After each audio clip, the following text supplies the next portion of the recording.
આજે આપણે બનાવવા જઈ રહ્યા છીએ ફોમના ગાદલાની ઉપર ચડાવવા માટે લૂઝ કવર, વેલ્ક્રોવાળો લૂઝ કવર આજે બનાવવાનો છે. હવે આ કવર ઘર બેઠા કેવી રીતના બને છે ને શું શું છે એ બધું બતાડું છું. મારો ગાદલાનું માપ છે 34 ઇંચ ને હું 2 ઇંચનું લૂઝિંગ રાખેલું છે, એટલે 13.6 ઇંચનું હું કટિંગ પહોળાઈની અંદર કરી નાખેલું છે. હવે લંબાઈની અંદર છે મારું માપ 72 ઇંચ ને એની અંદર 3 ઇંચનું લૂઝિંગ રાખેલું છે. એમ કરીને એનો પણ હું કટિંગ કરી દીધેલું છે. 75 ઇંચનું કટિંગ થઈ ગયું છે. હવે એની અંદર આપણે બોર્ડરો બેસાડીશું. બોર્ડરવાળું કવર આવે છે, એટલે ગાદલાની જાડાઈ છે 4 ઇંચની ને હું 1 ઇંચનું માર્જિંગ રાખેલું છે સિલાઈનું. એમ થઈને 5 ઇંચની બોર્ડર હું કાપી લીધી છે. હવે આ બોર્ડર કેવી રીતના બેસાડવાની છે એ ખાસ ધ્યાન રાખીને જોજો. આપણે 3 પાર્ટની ઉપર બોર્ડરો લગાડવાની છે. ઓપન પાર્ટ ખુલ્લો રાખવાનું છે, ઠીક છે. ધ્યાનથી જોજો, આ વિડીયોની અંદર તમને બધું જોવા મળશે. આપણે વેલ્ક્રોવાળું કવર બનાવવા જઈ રહ્યા છે, તો એની અંદર 3 પાર્ટની ઉપર બોર્ડર મારી એ પ્રમાણે હું પટ્ટા મારા સિલાઈ મારીને લાંબા કરી દીધા છે, ઠીક છે. હવે સિલાઈ મારીને લાંબા કર્યા છે. હવે આગળના પાર્ટની ઉપર હું ગોટ મારી છે, જોઈ લો. આ બોર્ડરની ઉપર હું ગોટ મારી છે. ગોટ મારીને એને રૂસકા બુસકા નીકળે નહીં એવી રીતના એને સિલાઈ મારી દીધી છે, ઓકે. હવે ઓપન પાર્ટની ઉપરથી આપણે લંબાઈમાં સિલાઈ મારતા જઈશું. ધ્યાનથી જોજો જરા. આ વિડીયો બહુ ખાસ છે ને તમે આ વિડીયો ધ્યાનથી જોશો તો બધું શીખવા મળી જશે. હવે 3 પાર્ટની ઉપર આપણે જો આ બોર્ડર મારી દીધી છે, ગોટ મારી દીધી છે. હવે 3 પાર્ટની ઉપર આપણે સિલાઈ મારવાની છે ને આગળના પોસ્ટની ઉપર આપણે બોર્ડર મારવાની છે વેલ્ક્રોવાળી. કેવી રીતના વેલ્ક્રો બેસાડવાનું છે, કેવી રીતના એને મારવાની છે એ બધું બતાડું છું.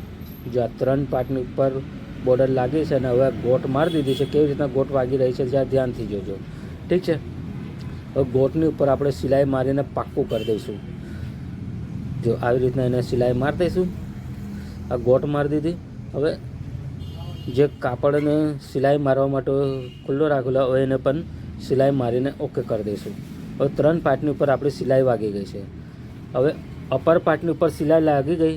હવે લોઅર પાર્ટની ઉપર પણ આપણે સિલાઈ મારી દઈએ. પહેલાં કાપડ આપણે સેટ કરવું પડશે, ઠીક છે. પહોળાઈ ને લંબાઈ.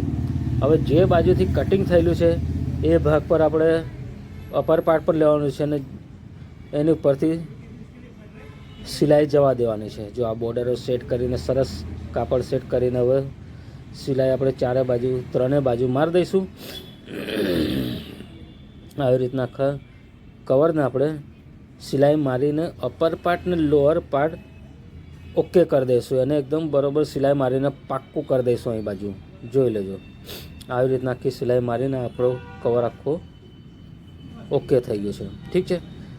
હવે જોઈ લો. હવે ધ્યાનથી જોજો. હવે ખાસ હવે વસ્તુ જોવા જેવી છે. અહીં બાજુ ધ્યાન આપજો. જો આ બોર્ડરો ઉપર હું ગોટ મારીને ઓકે કરી દીધેલી છે ને આગળનો જે પાર્ટ છે ઓપનિંગ પાર્ટ તે બાજુ જો આ બોર્ડરનું સિલાઈ મારીને હવે ઓપનિંગ પાર્ટની ઉપર મેં સિલાઈ મારી નથી. હા, ધ્યાન જોજો. એની પર ગોટ પણ નથી મારેલી છે ને ખુલ્લું જ રાખેલું છે. એની પર હવે સિલાઈ વાગશે આપણી. કેવી રીતના વાગશે હવે જોઈ લો. ધ્યાન દો, હવે ધ્યાન દો. આ મારું માપ જે હોય તે સિલાઈ થયા પછી શું માપ આવે છે એ માપ કાઢજો. હું એટલે બતાડતો નથી તમને. સિલાઈ માર્યા પછી શું માપ આવ્યો છે એ ચેક કરીને હવે આપણે જેની ઉપર આપણે વેલ્ક્રો લગાડવાનું છે એ પટ્ટો લઈશું. હવે એને એ માપ પ્રમાણે કાપી લઈશું. ઓપનિંગ પાર્ટની ઉપર આ ભાગ બેસાડવાના છે. આ પટ્ટા 2 બોર્ડરો બેસાડવાની છે. એ પ્રમાણે આપણે એ માપ પ્રમાણે આપણે કાપી લઈશું, ઠીક છે. હવે એની ઉપર વેલ્ક્રો આપણે બેસાડવાનું છે. કેવી રીતના બેસવાનું છે હવે ધ્યાનથી જોજો. એક ઉલટું ને એક સીધું રાખવાનું છે કાપડ. નહીં તો તમે 2 ઊંધા રાખશો કાં તો 2 સીધા રાખશો તો કવરની અંદર તમારે એક ભાગ ઉલટ સુલટ થઈ જશે. એક સીધો થશે, એક ઊંધું થશે. એટલે ધ્યાનથી જો હવે બતાડું છું એ પણ બતાડું છું. ને વેલ્ક્રો તમે સારામાંનું લેજો. જો મારો વેલ્ક્રો સારામાંનું છે ને તૈયારીમાં ચોંટી જાય છે. એ રીતના સારો વેલ્ક્રો લેજો તો તમારો વર્ષો લગીને કવર ચાલ્યા કરે, ઠીક છે. હવે જોઈ લો. આવી રીતના વેલક્રો બેસાડીને આ રીતના એનું ફિનિશિંગ આવશે. ઠીક છે ને એની સિલાઈ કેવી રીતના થશે એ પણ જોઈ લો.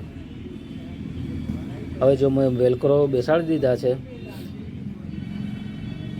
વેલક્રોની ઉપર સરસ એકદમ ફિટોફિટ ને મજબૂત સિલાઈ હું મારી દીધી છે. હવે એની ઉપર વેલક્રો ચોંટાડી દઈએ. અપર ને લોઅર બે વેલક્રો સામે ચોંટાડીશું એટલે ચોંટી જશે. અપર ને લોઅર બે અલગ અલગ આવશે, ધ્યાન રાખજો વેલક્રોની અંદર. ઠીક છે, એટલે એવી રીતના વેલક્રો આપણે બેસાડી દીધા છે. હવે બેનું માપ જોઈને હવે એની ઉપર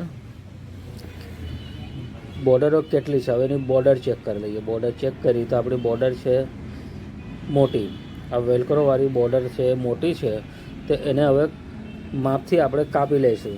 હું બોર્ડરના જે પટ્ટા હતા એ પહેલેથી માપ કાઢીને એ પ્રમાણે રાખેલા, એટલે એની ઉપર જ આપણે વેલક્રો બેસાડી દીધી. એ બોર્ડરની ઉપર વેલક્રો બેસાડી દીધી. હવે જે વધેલું કાપડ છે એને હવે એક્સ્ટ્રા પાર્ટને આપણે કાપી લઈશું અને જે બોર્ડરનું માપ છે એની જોડે મેચ કરી લઈશું.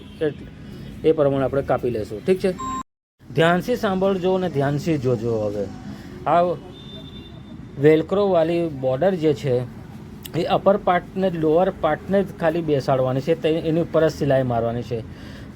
કવરની બોર્ડરને સિલાઈ મારવાની નથી. ધ્યાનથી જોજો. હવે જોઈ લો, આવી રીતના સિલાઈ લાગશે. બોર્ડરને સિલાઈ મારવાની નથી. અપર પાર્ટ ને લોઅર પાર્ટ, જો બોર્ડરને તમે સિલાઈ મારી દીધી તો એ કારીગર જ ગાદલાને કવર બેસાડી શકે છે, તમને નહીં આવડે. એટલે આ પાર્ટ છે ને ખુલ્લો રાખવાનો છે ને વેલક્રોવાળી બોર્ડર જોડે મેચ કરવાની નથી. જોઈ લો મિત્રો, આવી રીતના આને આપણે સિલાઈ મારીને એકદમ ફિટોફિટ સિલાઈ મારી દઈશું. ઠીક છે, જો વિડીયો બહુ લાંબા છે પણ જે મેન પાર્ટ છે એ જ તમારા લગીને હું પહોંચાડે છે કે તમે મોટું વતાડીને ઓછા ટાઈમ બગાડીને તમને વધારે વસ્તુ શીખવાડવાની હું કોશિશ કરી છે આની અંદર. ઠીક છે, જો વિડીયો આ મારો ગમ્યો હોય તો તમે લાઈક ને સબસ્ક્રાઈબ કરવાનું ભૂલશો નહીં. ને આવા વિડીયો બનાવતો જ રહું છું. તો મારા ચેનલનું નામ છે બરોડા ગાદલાસ, એને સબસ્ક્રાઈબ જરૂરથી કરજો. ઠીક છે દોસ્તો, જો એક પાર્ટને અમારે બોર્ડર બેસાડી દીધી છે, સિલાઈ વાગી ગઈ છે.